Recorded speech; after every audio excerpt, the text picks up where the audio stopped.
Managing Day to Day with me, Christina Laster, and National Parents Union. Welcome. I hope you're all well. I hope you're all thriving. Hello to America's beautiful children. We love you. And so this week, we have an exciting series of guests, as always. But before we bring today's guest out, I just wanted to give you a challenge. And that challenge is to, when you get up in the morning, think about the task that you least want to do, the one that's the most challenging, the one that you kind of try to put off until a later time because it's just one of those things that you're like, oh my God, I dread, I don't want to do this, and do it first. Conquer that first, and then teach your children as well, model that, and also help them to take the hardest task and try to make it first in your day. And what I find is that alleviates the all day thought and dread and avoidance of wanting to do that task, and it helps us to become more productive and more effective. And so I hope that encourages you, just a small tip. But today we have a special guest, and his name is Nehemiah Frank. Hello, Nehemiah.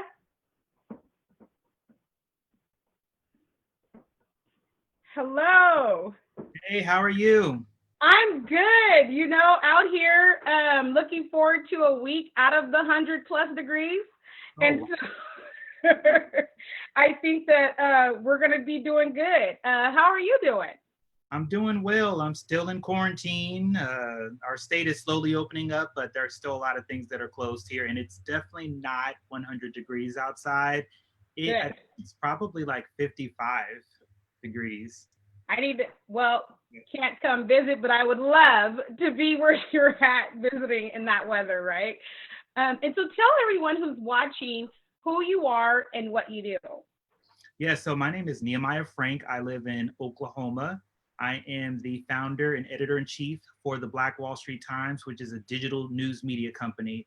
And we focus on issues around educational injustice, social justice, economic injustice, and health injustice issues. So those are the issues that we focus on.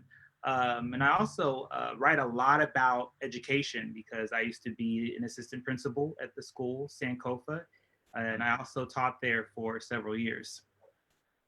So talk about the Sankofa school that you used to be the assistant principal at. That sounds amazing. So Sankofa, I mean, first of all, how many schools are named Sankofa? Right. I remember the first day I walked into this school. The first thing I noticed was, not to get political, but I noticed a picture of President Barack Obama on the wall at the school. And I thought that was pretty cool. But as I walked all the way into the school, I noticed how colorful the school was. Wow. It had red walls, yellow walls, green walls. It was very, yellow walls. They had yellow walls. And on the walls were littered with Black excellence. Wow. The entire, the entire space was very powerful for everyone, not just the kids, but for anyone who would walk into Sankofa. You know, and I find that it is absolutely necessary to be able to be surrounded by images that look like me, ones that were leaders, so that I could be inspired, so my children could be inspired with someone that directly reflects them, and they can know that that's possible, and so that's amazing that the school was set up that way. How is the school doing before COVID? The school is doing amazing. It is definitely one of the top performing academic primary institutions in the state, regardless of the fact that the majority of the students that attend the school are African American. So very, very high scores. I believe there was one year where the school was ranked easily in the top 10 charters in the state. And so, I support all schools. I just so happened to get lucky enough to work at Sankofa. You know, and I have to say that I've had the experience of being able to visit schools, not named Sankofa, I love that name, but that also have similar framework and ideology and have the imagery in the schools, and the children are just doing great. And I always leave there with this bittersweet feeling where, like, I'm happy for the kids that actually were able to get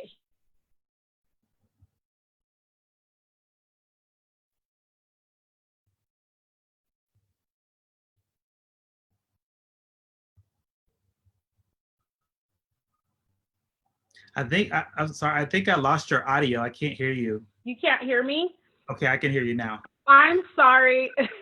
When the wind blows, it's, you know, kind of bad. Can you hear and see me now? Yes, I can. Okay.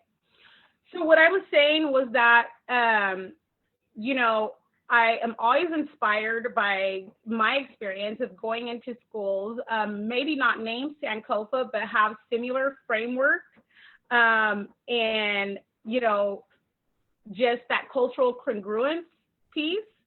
And I always walk away from that with a bittersweet feeling, right? Like, this is being done here, and that's great. And I'm glad for the kids that are here. But I know of so many other kids that really need this type of education. And we should be supporting, replicating that for our children. And so, talk about your feelings about that. Oh, I'm so happy that you brought that up, because that's something that I thought about every single day when I went to the school, and especially when I left the school. I remember particularly one day I was leaving the school, and I saw the kids getting off of a bus, and I knew that they had probably attended, one of the public schools.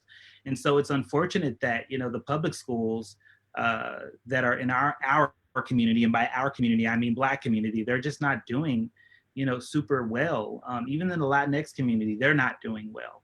And I always felt for those kids. Yeah. But I particularly remember, like, driving and just having this sadness overwhelm me, because I'm like, man, the kids that I get to teach at my school, they have a really structured system. They're empowered from the walls to the words that come from our mouths as instructors. But what's going on with these kids here? And so, that's what kind of inspired me to really start writing um, more about education and educational justice.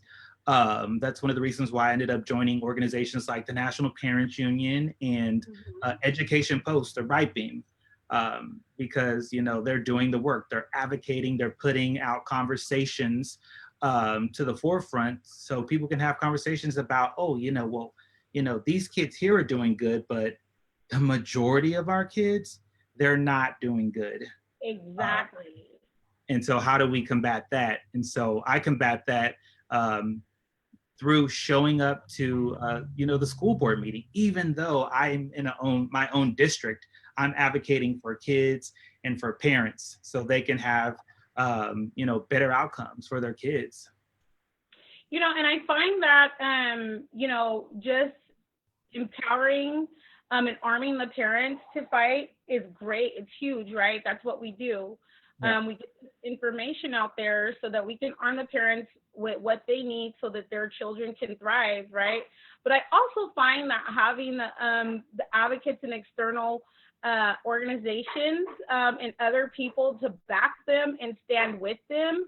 And also, you know, we do that through several ways. Me as a civil rights activist, I do it through Power of the Press, Right. showing up, arming parents and youth, you know, but also speaking out just publicly about injustices.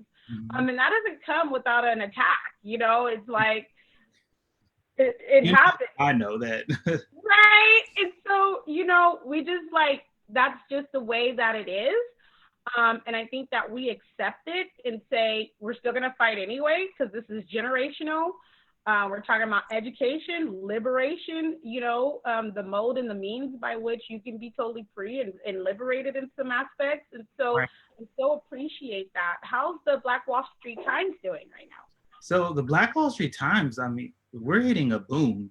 And I think it's probably because, we kind of switched it up a little bit. It might also have something to do with the fact that everybody's trapped in the house. So all of the writers are writing more. And we're doing like, less field visits and those types of things. But also being connected to, other organizations and pulling in more content that's relevant to people's lives. I think, that's probably one of the reasons why we're doing so well now. What has been your biggest challenge, as a Black man in Oklahoma, fighting for educational justice, fighting for, what is happening with Black people, brown people, like what has been your biggest challenge that you faced? I would say the first biggest challenge was just getting people to understand the importance of teaching history. uh, Right, the history of the 1921 Tulsa Race Massacre. That is Oklahoma history. It's American history, and it's a story that for the longest time wasn't told. Some of my mentors in the late 90s had fought to pass legislation for it to be taught in schools, and so that legislation was passed, but it wasn't mandatory. And so it's like, mm, well, how do you shift the mindset of the culture to get people to see the importance of teaching, all American history? And the importance right, is, it helps children learn how to empathize with other people's narratives. right. I totally agree. I've had these really hard conversations with the English department and the history department. Oh You know what Lord. I'm saying? Yeah, gotcha. And I'm like, if it's not in the core curriculum, then you can supplement. Here, let me help you. Like, we got this supplemental materials right here. Let's see if you could do that, right? And it's just that unrelenting battle to get the proper and appropriate and true narrative out. And I see where you could be opposed on that because it's people are creatures of habit. Yeah. And so what they have traditionally known, if you push past that, it makes people become highly uncomfortable. But again, that discomfort is necessary in order to bring forth generational progress and change. Um, and so, what's going on right now during this time that you're covering as far as stories are concerned? Well, I would definitely say, like, as far as the school's concerns are, TPS is probably doing a pretty good job. I would say they're probably doing better than most school districts. They're passing out laptops to the kids. The kids that are age appropriate and ready to use a laptop if they need to. Um, but there's definitely the disparity gap that's been exposed. We as people of color, we already saw it. We knew that Right? COVID-19 was going to strike with an iron fist to our community. But now, everything that we had been saying for years, those people that are in power are seeing it and they're like, oh, we're like, hey, well, we already been telling you this for like Right? the last 24 school board meetings that our kids needed this. And, so. And we've had these conversations about, people feeling uncomfortable with the level of information being brought out. Now we see this stark realization, crisp and clear, about what we've been fighting for and Right. what we've been talking about. And so I just, admonish everyone to continue to push past those discomfort levels, right? I say that if you push past the discomfort level, the breaking point is the breakthrough point. Like, let's have some effective dialogue and movement, not just in the sense of, yeah, we're talking about our kids today, we're talking about what's happening to Black and brown kids, but then you walk away and there's no action plan. And there's no real felt impact that trickles down to our children so that they know it and we realize it, right? And so we'll just continue to battle on through various modes, which is exciting. So what do you see upcoming for you in the fight for quality education? Well, I would say as the Black Wall Street Times is a vehicle, that lifts voices for unheard people. Our goal is just to continue to grow as a national outlet. So the everyday mom that's sitting in her house saying, "Hey, my kid and the kid next door and the kid next door, we need this, and we've been saying this forever, but the school board isn't doing anything." And then we've gone to local media and they're not doing anything. Well, that's why Right. we're here, because if they don't think that our stories and what we're dealing with is important, then we're going to put it out there. And then once we put it out there, it's said, it's chiseled in written stone, so to Right. speak. So the parents, they have media that will support their movements. And I think that's why the Black Wall Street Times has been important and why it will continue to be important in the future. I love the name too, right? Just even that has probably captured many people's attention, like a refreshing. Like I could come and read relevant information and also just stay up to date on this information and have a place where my voice will be heard and realized, Take not seriously.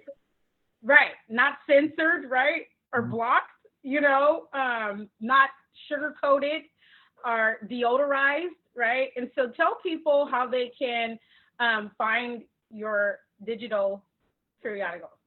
Yeah, so we're online. We're strictly a digital paper because that's affordable. And we're on the social media outlets. So if you're on Instagram, Facebook, if we publish on the Black Wall Street Times, it automatically comes out on Facebook and Twitter. And so if you're on those social, if you have access to those social media networks, then you can catch us. And if you're not a fan of social media, then you can just type up www.bwstimes.com, and it'll send you directly to our website, or you can type up the Black Wall Street Times, spelled completely out, and you'll still be able to find us. That's amazing, and I love the books in the background. It just I have a lot of them. right, right. And so, I have to ask this question, especially within my generation, because we see just some blatant, acts of hate taking out our people, killings, different things like that. Yeah. And, it makes us feel some kind of way, right? Like, what can we do to bring forth action? Because obviously we're still at this place over here, this is horrible. And so, how do you manage to stay balanced when you see things like Oh my goodness, this is a heavy question. Let me just that? think about it for a second. Um, being in news media, it's hard because I have to report what's going on, and we have to report the facts. So Right. with that said, I'm constantly around it. But I have like TV shows and stuff, or if I fall into a good book, I'm writing my own family history out in a book, and so Amazing. that helps me get away from the reality of what we're dealing with today. Um, but yeah, I don't think that it's the responsibility of Black people to fix racism. I think it's the responsibility of the people that are that have the privilege of making the rules and making the laws. I think that they need to step it up. So because I own my own publication, I can call folks out and say, hey, y'all need to do Yeah. this. you know like we're Black folks need to be going to a spa to you know to get some treatment for the racial weathering that we've been experiencing for over 400 years. Right. Uh, so this is your responsibility to eradicate racism in this world. Right. And I totally agree. Being involved in just the humanitarian piece and the civil rights piece, calling for human dignity and respect, right? Mhm. Calling for human dignity and respect for our children. And what I've noticed is that there's no middle ground, Right. right? Yeah. Either you're fighting against oppression or you're on the side that still is agreeing with the oppression. And those people that feel like they can just take a silent back seat, well, that silence becomes permissive, right? And you've just given your permissive will to let these things continue to happen. And so that responsibility of fighting against oppression needs to be a shared responsibility. Is Right. not um, totally up to us to say, okay, here we, you've been oppressed, now come free you and you free yourself and your kids, right? Right. No, there needs to be some action partners in it, people that are willing to speak up and not just sit and watch things happen. And so I totally appreciate you saying that. We're talking about self care, right? That balancing thing. You could become traumatized by everything that you see around you, by the experiences that you have and that you can share with your parents, your grandparents, your aunts and uncles. That becomes like a traumatizing norm, and you don't want to be in that type of norm. Mhm. And so it's participating, being an active participant in your own self care. And so I so appreciate you talking about, I'll just go get in a book or, Yeah. watch a movie, right? What piece of advice would you share for parents who are watching and caretakers? Um, well, I would say as it relates to um, situations around shooting deaths of unarmed, people of color, um, depending on the age, the parent is going to have the wisdom to be able to discern how much information they want to talk to their kid about. That's the first thing that any parent needs to do. um, but I would say that parents need to, we all really need to be fighting to ensure that history is properly taught. If history was properly taught, then people would understand why people across the country are outraged that this unarmed situation took place. um, so to me, everything, it always goes back to education. We have to ensure that that we're in control of what our kids are learning, and the parents really are in control, because you know y'all can boycott a school as quick as those teachers did a few years ago. And I Yeah. think that that the civic engagement, we need to tick it up. So, Mhm. which is And why, teach our children how yeah, to have a defense, right? yeah, I've seen youth boycotts and different things like that, and youth led, very powerful. And so, to the various maybe organizations that are watching, what type of message would you like to deliver to them? I would say be unapologetically authentic, and stay on the mission, and stay focused. Don't be reactionary, be strategic. That is Yeah. how we win. This is a marathon. It's not, you know, a 9 second sprint. So that's the advice that I could give and offer. Then I would say, like, ally yourself with um, organizations that may be fighting systemic issues. You have Mm-hmm. to align yourself and ally with them and be an accomplice. And don't be embarrassed about being an accomplice.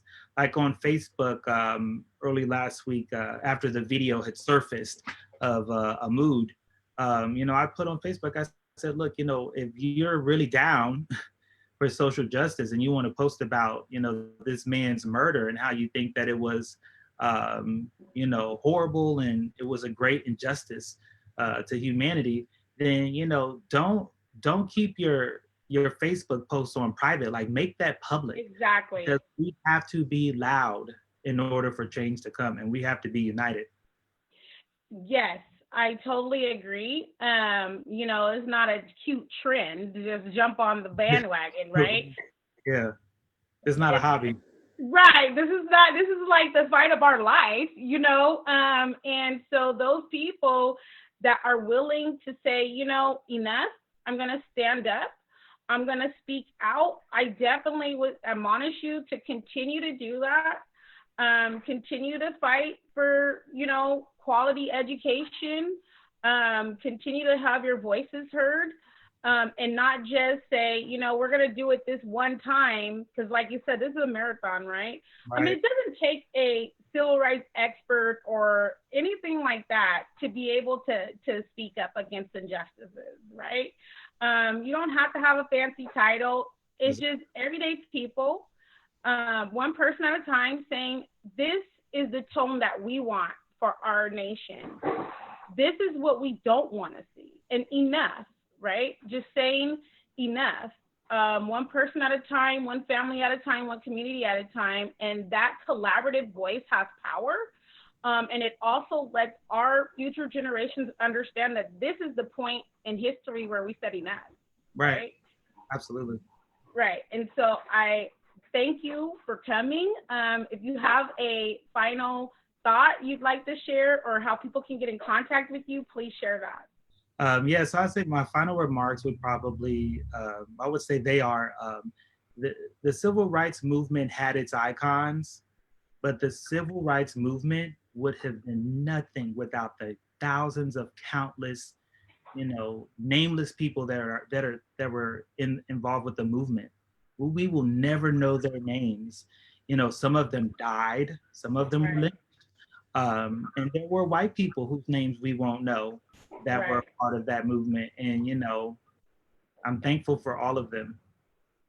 Me So, too, my brother. Me too. And so thank you so much, Nehemiah, for your time and coming on and sharing this valuable information. We will see you again. I hope you have a great day over there in Oklahoma and keep staying cool. And all so, right. Thank you for having me on. thank you.